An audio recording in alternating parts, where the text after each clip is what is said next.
Hello everybody! Welcome to the video. Thank you for tuning in. My name is Theo Vigo, the Easymode affiliate, and in today's video we're going to be doing a little bit of a book review on the classic self-development book, How to Win Friends and Influence People by Dale Carnegie. This is a really exciting video for me because it's the first video I'm making as an affiliate marketer and a business owner on YouTube.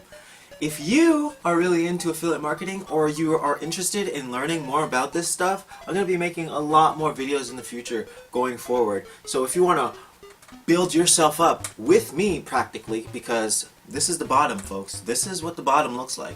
If you want to work with me, starting from the bottom and growing up, we could do this together, folks. Just hit that subscribe button and come back and watch more videos in the future.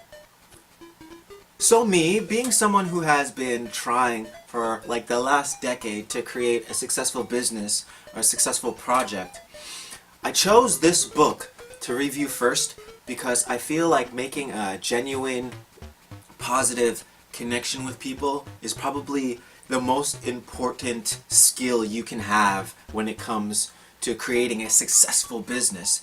And it's a skill that I've struggled with for like the last 10 years. I'm 32 now. And back in high school, I was always pretty much an introvert. I never really liked getting wrapped up in people's problems, and I was insecure for personal reasons. So I tended to stay back and just look at things from a distance.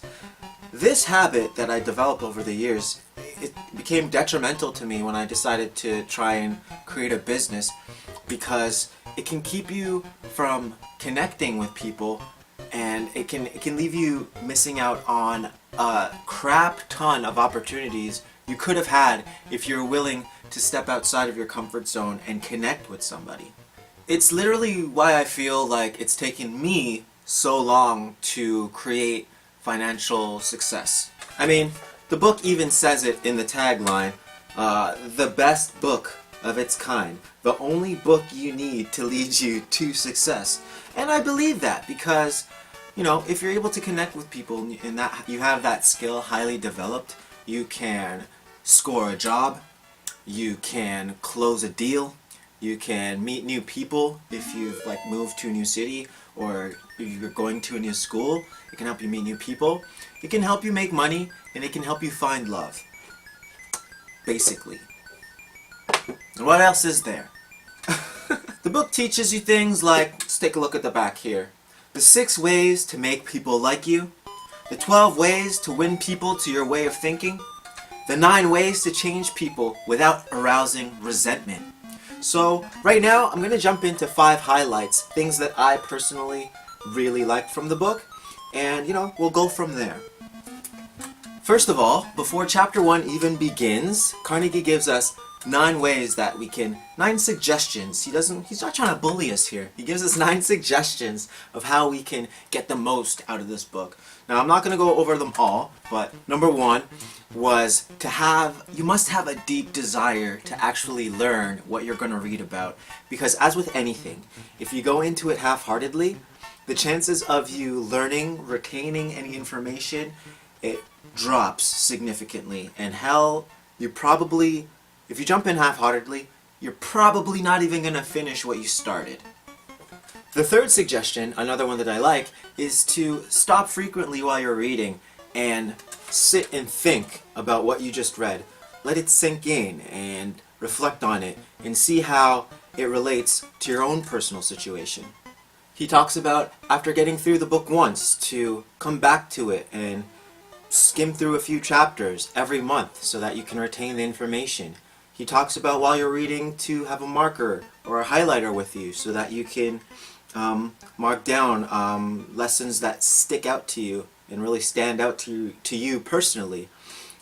He talks about actually taking action on the things you learn because maybe not, I feel like a lot of people know this, but maybe they don't. You can think all day about something, but you can think and learn all day about something. You can have all of that knowledge up here, be the smartest guy in the world, but nothing's really going to happen to you or happen for you unless you take action. Action is the catalyst that brings things from your head into reality. I really like that intro part of the book and the suggestions part because Carnegie's really setting you up for success here. You could really, if you follow his suggestions, you could really get the most out of this book.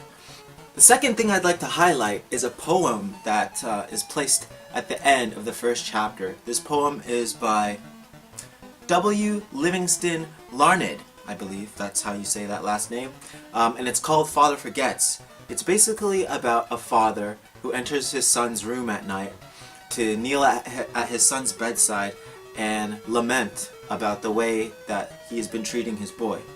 He was a stern kind of father who would reprimand his kid for not washing his face properly in the morning when he's getting ready for school, who, when his kid would say, "Bye, Daddy," when he's leaving for school, he would tell his kid, "Get those shoulders back."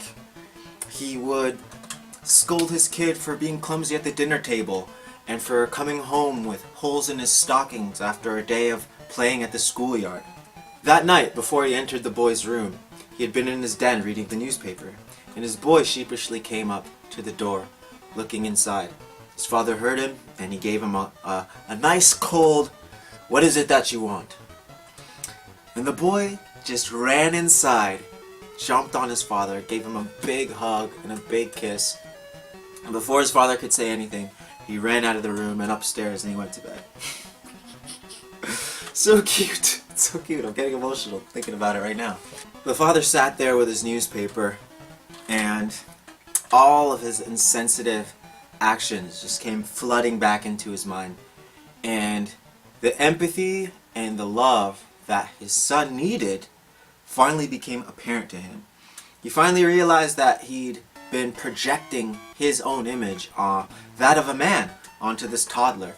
And that's just not fair. So the realization broke him into sobs, and he went to his son's bedside. I absolutely love this story because I have a soft spot for father-son stories, and because it's a wonderful story of empathy. Far too often, so many people, me included, I am so guilty of this, we tend to project ourselves onto other people, and we expect them to think like we do, and we expect them to act like we do, and it's just not fair because we are all individuals. Even though sometimes a lot of us may act like clones. It's really not fair. The bottom line is, if you're looking to make a positive connection with somebody, there has to be some empathy between the two of you. The third thing from this book that I would like to highlight is a very, very simple way to make a great impression. I love simple things. Simplicity. There is beauty in simplicity, and that's why I love this tip. And the tip to make a fantastic first impression is to just smile. A cool thing about smiling that this book points out is that it's an action. And I think that's really cool because a smile can seem like such a small thing. It's easy to forget that it's actually a very powerful physical expression. A smile says that I like you. It says that I'm happy that you're here. It says that you make me feel comfortable.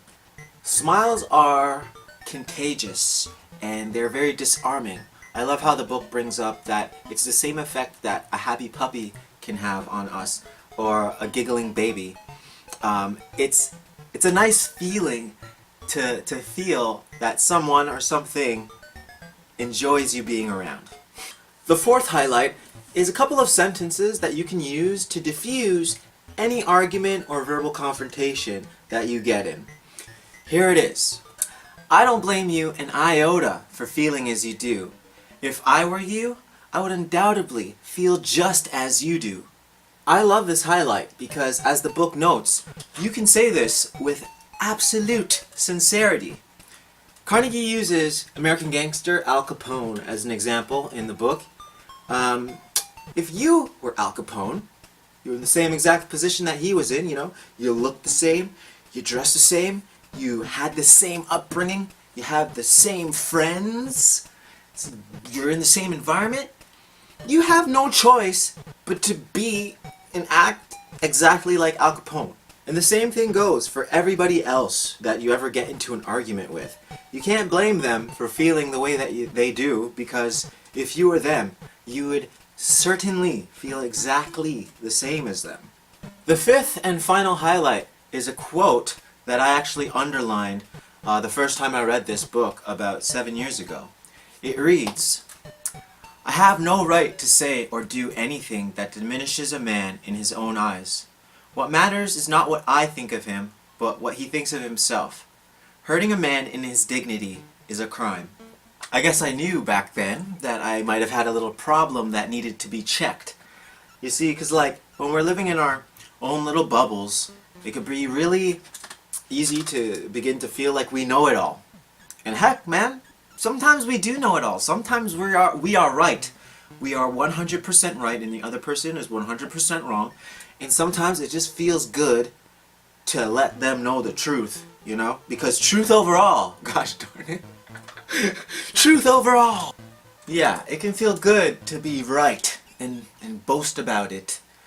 Sometimes it's even a positive thing for people. Sometimes people need that kick in the butt, you know? They need someone rude, someone to be rude to them, to get them into gear. But also sometimes it's not very effective. Being a boastful person is not very effective in garnering a positive relationship with somebody. Even when they're wrong, sometimes it's nice and it's a good thing to let somebody save face and not embarrass them. So, that was the Easymode affiliate review of How to Win Friends and Influence People by Dale Carnegie. I would highly recommend this book for everybody to read. I feel like it's like the manual on how to better human relations. And I think that it's not hard. I think that we need that right now. I think that the earth might need that right now. I don't know. I feel like it's hard not to notice all of the things that people are aggressively fighting over right now. Gender, race, political affiliation, immigration, all these things. People are, you know, and these are things that, you know, these are important issues and they do need to be discussed and they do need to be, people need to be aware of them. But it's just the way people are going about it. It seems a little bit off. And I'm not sure if things are going to get worse, a lot worse, before they get better. Because people are just not, I don't think people are going about it the right way. And maybe this book can help. So if you need to learn how to get your point across in a positive way, you might want to go into that description under this video and pick up this book from Amazon because it might help you out. Thank you so much for watching this video. I just want to let you know that link you're going to click to go and buy this book off of Amazon, that's called an affiliate link. In affiliate marketing, when you click through that link and purchase the book, I get a small commission off of that. It's something that thousands and thousands of people are doing right now. And if you're interested in learning more about that, I'm going to be creating videos about affiliate marketing advice, online business advice in general, product reviews, more book reviews, and vlogs, you know, just a bunch of stuff. So if you're interested in learning about internet marketing, affiliate marketing, and you want to build your own internet business with me from the ground up, because this is the bottom, people. It's only going to be going up from here. If you want to build it with me, reach out, subscribe, like, hit that notification bell. But most importantly, hell, reach out to me. Let's talk about internet marketing. Let's get this momentum going for both of us. So yeah, until next time, folks. Thank you for hanging out. Here is to more success with less of the stress.